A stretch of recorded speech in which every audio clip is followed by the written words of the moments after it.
Big TV భక్తి సమాచారం WhatsApp ఛానల్లో జాయిన్ అవ్వండి. అన్ని విశేషాలు ఎప్పటికప్పుడు తెలుసుకోండి.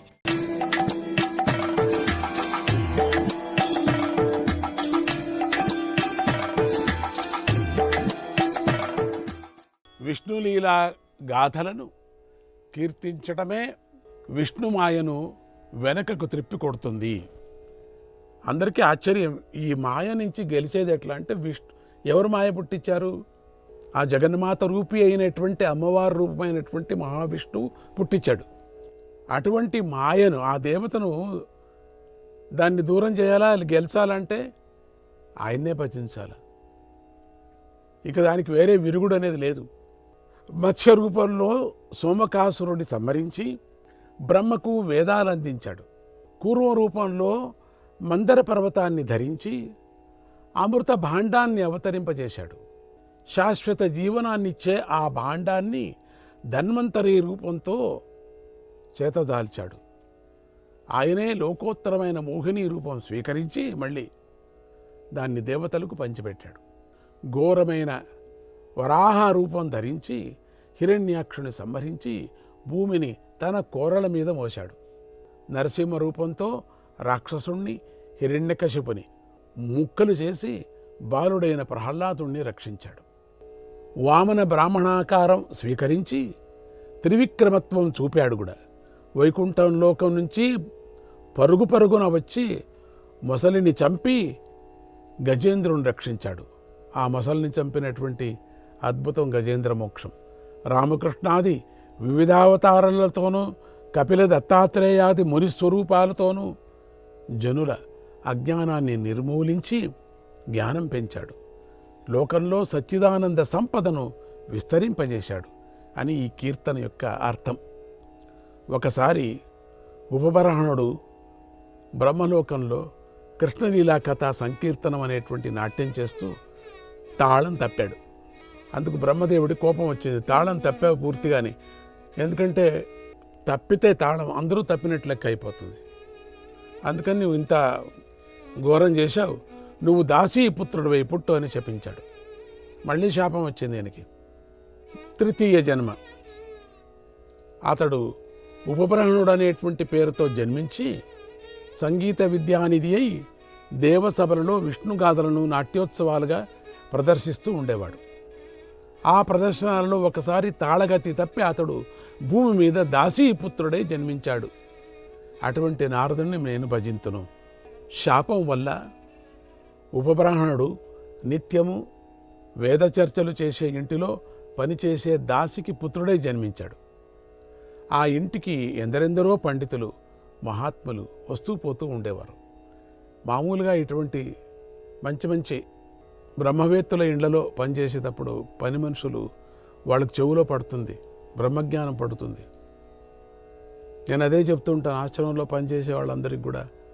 అప్పుడప్పుడు కొంచెం వినండి, ఆ కీర్తన వినండి, ఆ మాటలు అప్పుడప్పుడు వినిపించుకోండి, మీకు కూడా సార్థకత వస్తుంది. లేకపోతే ఏదో జీవనం గడిపినట్టు అవుతుంది. జీవనం సార్థకం చేసుకోవాలి. జీవనం గడపటం కాదు ముఖ్యం. ఎవరైనా గడుపుతారు జీవనం. అన్ని ప్రాణులు తింటున్నాయి కదా. శైవము అసహ్యము తినేవాళ్ళంతా బతుకుతున్నారు కదా. శైవము తినేవాళ్ళు బతుకుతున్నారు, అసహ్యం తినేవాళ్ళు బతుకుతున్నారు. ఏం ప్రయోజనం? అంతా మరి బతికేటప్పుడు ఎట్లో బతుకుతున్నాం కాబట్టి మంచిది చెవులో వేసుకోవాలి. ఆ ఇంటికి ఎందరెందరో పండితులు మహాత్ములు వస్తూ పోతూ ఉండేవారు. వారంతా కలిసి తీర్థయాత్రలు చేస్తూ ఉండేవారు కూడా.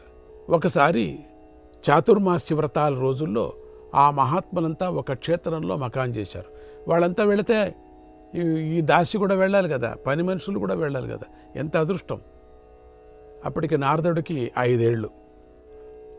ఆ ఒంటరి తల్లి పని అంతా చేసుకోలేక ఆ పసివాణ్ణి కూడా పనిలోకి తీసుకుపోయేది. 5 ఏళ్ళు పిల్లవాడిని కూడా తీసుకుపోయేది. చేతకాలే, చేసుకోవటానికి చేతకాలే. చిన్న చిన్న పనులు చేసి పెట్టేవాడు. 5 ఏళ్ళు కుర్రవాడు ఏం చేస్తాడండి? చేస్తాడు. తిండి పెడతాను చేయంటే చేస్తారు, చేసి పెడతారు. 5 ఏళ్ళు కుర్రవాళ్ళు బాగా చేస్తారు, జ్ఞాపకం పెట్టుకోండి. వాళ్లే బాగా చేసేది. కానీ శ్రద్ధ ఉండాలి తల్లి మీద. అప్పుడు తీసుకుపోయి ఆ మహాత్ములకు వ్యక్తిగత సేవలు చేయమని కుర్రవాడికి అప్పచెప్పేది. చూడు, నువ్వంతా ఆ పండితుల యొక్క సేవ చేయి, నువ్వు వాళ్ళది గుడ్డలు ఉతికిపెట్టు, వాళ్ళకి కావలసిందంతా నువ్వు ఏర్పాటు చేయి. ఆ పని అంతా చేసి ఆ పండితుల దగ్గరే ఉండేవాడు.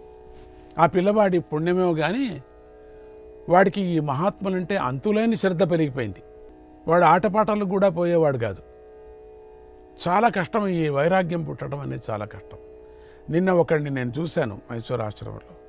ఒక పని చేస్తున్నాడు, ఒక గార మనిషి, మామూలుగా ఏం చదువుకోలేదు పాపం, ఏదో కొంచెం చదువుకున్నాడు. అతని భక్తి చూస్తుంటే ఎంతవరకు వచ్చిందంటే, ఈ పని అవుతూనే నేను ఋషికేశ్కి ఎక్కడో వెళుతున్నాను నేను అన్నాడు. అప్పుడంతా చెప్పి నాకు మళ్ళీ నా రెండవ గురువుగా మీరు దొరికారు నాకు, అంతా చెప్పుకుంటున్నాను అన్నాడు.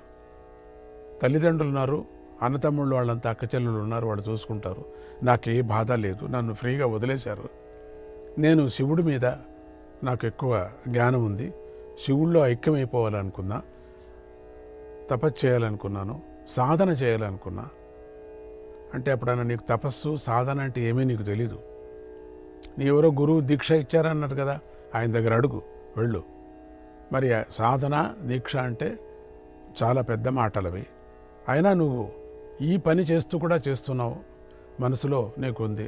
మంచి లక్షణంగా ఉంటాడు మనిషి చూడటానికి, భయంకరంగా రావణాసుడిలాగా ఉన్నప్పటికీ కూడా లక్షణంగా శివభక్తుడిలాగా ఉన్నాడు. చాలా ఆశ్చర్యమైంది నాకు అది. వాడి మనసులో ఎప్పుడూ శివుడే. నేను శివకీర్తనే చేస్తున్నాను స్వామి అంటాడు, ఇదంతా శివమయమే అంటాడు. ఓ చాలా బాగుంది అని చెప్పేసి తర్వాత మాట్లాడతాను అని చెప్పి వెళ్ళా. అంటే మొత్తం ఆ జెల్లీ ఉంది కదా, కలుపుతూ ఉంటాడు, అవన్నీ ముక్కలు శివుడు కూడా కనపడతాయట వాడికి. ఎవరు చెప్పలేదు వాడికి, అది వచ్చేసింది వాడికి అట్లనే. ఓ రుద్రాక్ష అడిగాడు, 4-5 రుద్రాక్షలు ఇచ్చా తీసుకుపోమని. ఆశ్చర్యమైంది. మామూలుగా రుద్రాక్ష అడిగితే 1-2 ఇస్తా, లేకపోతే ఒకటి తీసుకోపోంట. 4 ఇచ్చి పంపించాను తీసుకొని. ఇవి అందరికీ కలగదు అది. అట్లా కొంతమందికి అది పుడుతుంది, అది కొంతమందికి పుట్టదు, అది కొంతమందికి పుడుతుంది అది. కానీ అట్లా ఈ దాసీపుత్రుడికి అదే అయింది. ఆటపాటల మీద వాడు మగ్గు చూపించేవాడు కాదు, ఇష్టం చూపించేవాడు కాదు. ఎక్కువ ఈ హరిభక్తులతోనే సేవ చేసేవాడు. వాళ్ళు చెప్పే మాటలు వినేవాడు, వాళ్ళు పాడే పాటలు వినేవాడు. ఎక్కువగా మాట్లాడేవాడు కాదు, ఎప్పుడూ పెద్దల చుట్టూతా తిరుగుతూ ఉండేవాడు.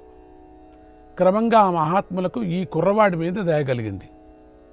తమ ఎంగిలి వాడికి పెట్టారు. అది అక్కడ ముఖ్యమైనది. ఆ ప్రసాద భోజనం వల్ల ఆ కుర్రవాడితో మిగిలి ఉన్నటువంటి దుస్సంస్కారాలన్నీ శమించిపోయాయి. మహాత్ముల ఎంగిలి అనేది ఒక్కొక్క మెతుకు కూడా హరినామంతో చేరినటువంటి లోకాలు అని చెప్తారు. ఒక్కొక్క ముద్ద, ఆ ముద్ద తింటే పాపాలన్నీ పోతాయంటారు. ఎంగిలి తినటం, ఆ గురువు గారి యొక్క ఎంగిలి తినటం చాలా మంచిది. అట్లా ఆ మహాత్ములు రోజూ శ్రీహరిని కీర్తిస్తూ ఉండేవారు. ఆ ఎంగిలి కోసం కాచుకునేవాడు. వాళ్ళందరూ మిగిలినటువంటి ఎంగిలిని అంతా ఒక తట్టక వేసుకునేవాడు. తట్టక వేసుకొని మొత్తం హరిహరి కీర్తన చేస్తూ, హరిస్మరణ చేస్తూ దాన్నే కడుపు నిండా తినేవాడు. ఇంక వేరే వడ్డీల్సిన పని లేదు వాడికి. వారు చేసే భగవద్గుణ సంకీర్తనలన్నీ అతనికి వంటపట్టాయి. అంతా తాను పాడేవాడు, తాను చెప్పేవాడు. అతనిలో రజస్తమో గుణాలు సన్నగిల్లాయి. చూస్తూ ఉండగానే వారి చాతుర్మాస్య దీక్షలు చివరికి వచ్చేశాయి. మహాత్ములందరూ ఎవరి దోవన వారు వెళ్ళిపోతూ ఉన్నారు. వెళ్లే ముందు వాళ్ళు ఈ కుర్రవాడి మీద కరుణ చూపి ఏకాంతంలో తత్వబోధ చేసి చివరికి ఇలా అన్నారు, చూడు నాయన, ప్రతి జీవికి వాడి పూర్వ కర్మ ప్రారంధాన్ని బట్టి ఒక శరీరం వస్తూ ఉంటుంది. ఆ శరీరాన్ని బట్టి కొన్ని స్వధర్మాలు కూడా వస్తాయి. మేము తత్వోపదేశం చేశాము కదా అని నీవు నీ స్వధర్మ కర్మలను మానరాదు. జాగ్రత్త. లోకంలో కర్మలు బంధాన్ని కలిగిస్తాయి, నిజమే. కర్మలు చేయని చెప్తూ ఉంటే బంధం కలిగిస్తుంది, కానీ దాన్ని నువ్వు దాటాల. అల్లం అదే పనిగా తింటే విరోచనాలు పట్టుకుంటాయి, కానీ అదే అల్లాన్ని ఇతర ఔషధులతో కలిపి లేఖ్యంగా చేసి తింటే శరీరానికి పుష్టి ఇస్తుంది. చూడండి, అదే అల్లము అట్లా తింటే విరోచనాలు, అదే అల్లం వేరే విధంగా తింటే దాన్ని పుష్టి ఇస్తుంది. అంటే వేరే ఔషధులతో కలిపి తినాల. అలాగే మానవుడు తన స్వధర్మ కర్మలను భగవద్భక్తిలో మేళవించి అది భగవదార్పణ ఆచరిస్తే అవి వాటికి మోక్షాన్ని ఇస్తాయి. ఇదే రహస్యం. భగవదార్పణ చేయకోకుండా నేనే చేస్తున్నాను, నేనే ఈ ఇంటికి యజమాని, నేనే కష్టపడితేనే మీరు తింటారు అనేది రాకూడదు. కర్మలను సకామంగా చేస్తే బంధాలను కలిగిస్తాయి. అంటే స్వతంత్రంగా నాది అని అవే కర్మలను భగవదార్పితం చేస్తే బంధాలను విడిపిస్తాయి. ఈ కిటుకు తెలుసుకొని మసలుకో, అప్పుడు మంచిదే చేస్తావు, చెడ్డ చేయవు నువ్వు. ఇలా పరమరహస్యాన్ని బోధించి ఆ మహాత్ములు తమ దోవన తాము వెళ్ళిపోయారు.